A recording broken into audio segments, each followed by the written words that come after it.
Hello and welcome back guys. मैं जुगल आर्य आप सभी का एक बार और अपने यूट्यूब चैनल में हार्दिक स्वागत करता हूं। आज का विषय मैं लेकर आया हूं कक्षा 11वीं रसायन विज्ञान केमिस्ट्री के महत्वपूर्ण NCERT based question paper. Video के अंत तक बने रहें और चैनल पर नए हैं तो चैनल को सब्सक्राइब करें। ये वीडियो हमारे चल रहे हैं इकाई 2 परमाणु संख्या जिसके अंदर से आने वाले हैं और महत्वपूर्ण वीडियो आपके लिए मैं लेकर आया हूँ। तो यहाँ पर हमने पहले 2 पार्ट इसके इकाई के बना दिए गए हैं जिनमें 5 प्रश्न हमने कवर किए हैं। अब हम छठा प्रश्न इसमें कवर करने वाले हैं। वीडियो का लाभ लें और वीडियो के अंत तक आप बने रहें। ज़्यादा से ज़्यादा दोस्तों के साथ शेयर अपना वीडियो करें।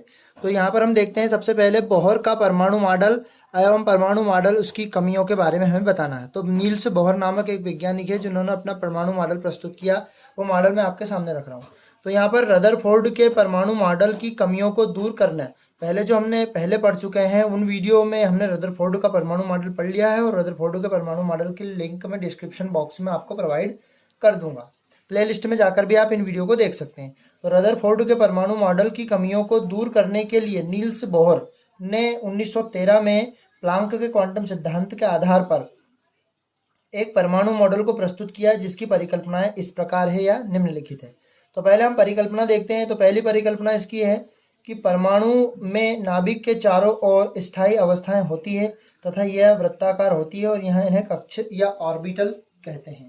कक्षा या ऑर्बिटल कहते हैं। जैसे मान लो एक परमाणु न्यूक्लियन होता है, ये वाला मान लो, इसके बीचों बीच से यहाँ से इसके आसपास चारों ओर अस्थायी कक्षाएं होती जो स्थायी रूप से बनी नहीं होती है, स्थायी कक्षाएं होती हैं।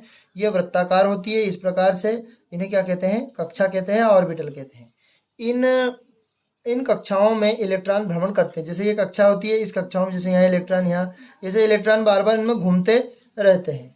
तीसरा वाला पॉइंट इसका यहाँ है कि इलेक्ट्रॉन केवल उन्हीं कक्षकों में भ्रमण करते हैं जिनका जो कोणीय संवेग, यहाँ पर देखें, इलेक्ट्रॉन केवल उन्हीं कक्षाओं में भ्रमण करते हैं जिनके लिए कोणीय संवेग जो का मान होता है h/2 सरल गुणांक होता है। जैसे कि यहाँ पर mv बराबर nh/2, यहाँ पर अलग अलग डिनोट किया गया। m का मान होता है इलेक्ट्रॉन का द्रव्यमान की संख्या, v मतलब इलेक्ट्रॉन का वेग और r मतलब उस इलेक्ट्रॉन, क्योंकि यह इलेक्ट्रॉन किस प्रकार से, यह केंद्र होता है, केंद्र के चारों तो और एक वृत्ताकार कक्षा में भ्रमण करता है। तो इसकी जो त्रिज्या होती है, ये कक्षा की त्रिज्या कितनी होती है? r होती है। जहाँ नंबर होते हैं, n जो होते हैं वो नंबर्स होते हैं, पूर्णांक होते हैं। तो यहाँ पर हमने देखा। फिर इसके बाद देखते हैं अगला वाला फोर्थ वाला पॉइंट इसका। तो फोर्थ वाले पॉइंट में कहा गया है कि जो नाभिक होते हैं, नाभिक के जो चारों ओर निकटतम कक्षा की ऊर्जा निम्न होती है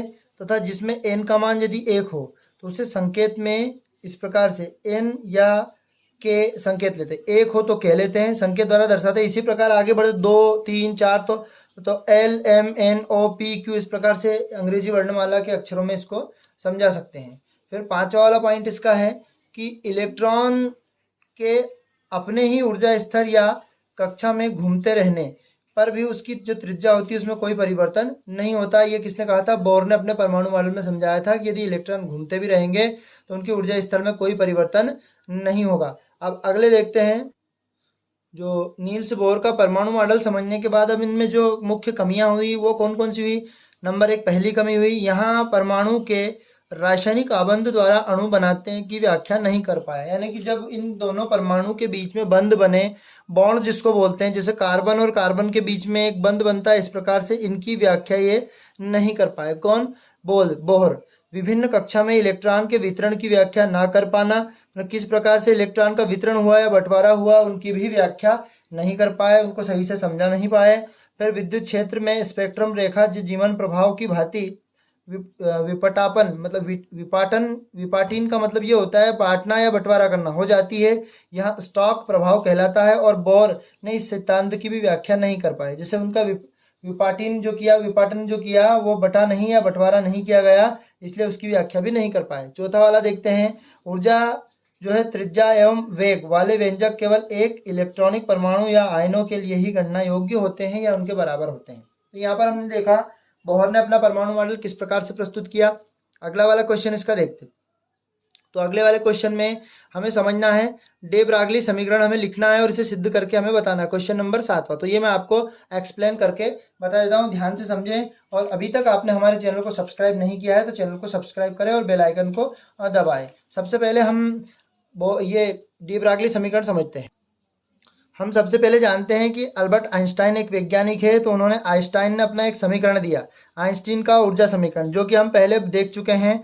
आइंस्टाइन का जो ऊर्जा समीकरण है, आइंस्टाइन का ऊर्जा समीकरण E बराबर mc का स्क्वायर, तो हम जानते हैं E बराबर mc का स्क्वायर, इसको इक्वेशन नंबर हमने फर्स्ट नाम दे दी। इसी प्रकार मैक्स प्लांक, अभी जो पुराने वीडियो में हमने समझा प्लांक का समीकरण, तो प्लांक का पूरा नाम है प्लांक समीकरण। तो प्लांक का एक समीकरण होता है, इसको E बराबर एच न्यू से दर्शाते हैं। एक एच यहाँ पर प्लांक नियतांक है। इसको और समझने के लिए वीडियो, अंतिम वीडियो या इसका पुराना वीडियो देखें, जिसकी लिंक मैं डिस्क्रिप्शन बॉक्स में आपको प्रोवाइड कर दूंगा। समीकरण 1 और 2 की हम क्या कर देते हैं, तुलना समीकरण 1 व 2 से। समीकरण 1 व 2 में दोनों ऊर्जाएं हैं, तो दोनों ऊर्जा को बराबर कर देंगे, तो यहाँ पर एम सी का स्क्वायर बराबर एच न्यू हम लिख देंगे।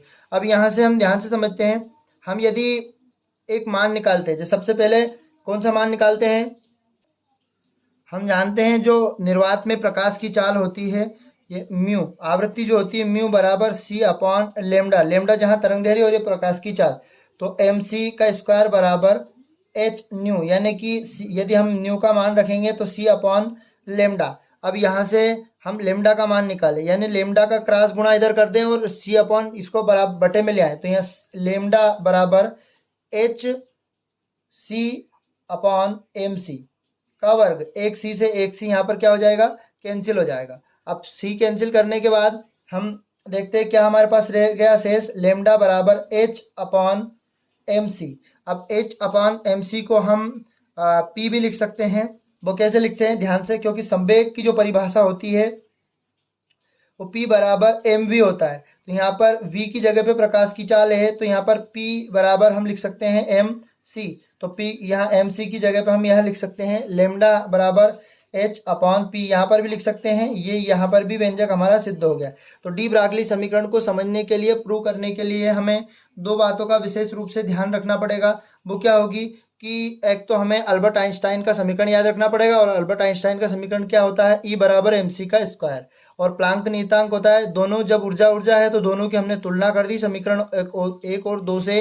और यहाँ पर हम जानते हैं म्यू ना आवृत्ति जो प्रकाश की चाल और तरंग दैर्घ्य के अनुपात के बराबर होती है, तो यहाँ पर हमने न्यू की जगह पे सी अपॉन लेमडा रख दिया, फिर तिर्यक गुणा किया है तो लेमडा यहाँ पहुँच गया इसका क्रॉस गुणा करने पर, और ये जो मान है ये हमारा इसके बटे में आ गया, तो ये मान बटे में आ गया, और सी से सी हमने कैंसिल कर दिया, सी और सी एम सी जो होता है वो P के बराबर संवेग के बराबर होता है। तो यहाँ पर H तो होता है प्लांक नियतांक, यदि और समझना है ये प्लांक नियतांक, यहाँ पर हमारा डी ब्रागली समीकरण प्राप्त हो गया।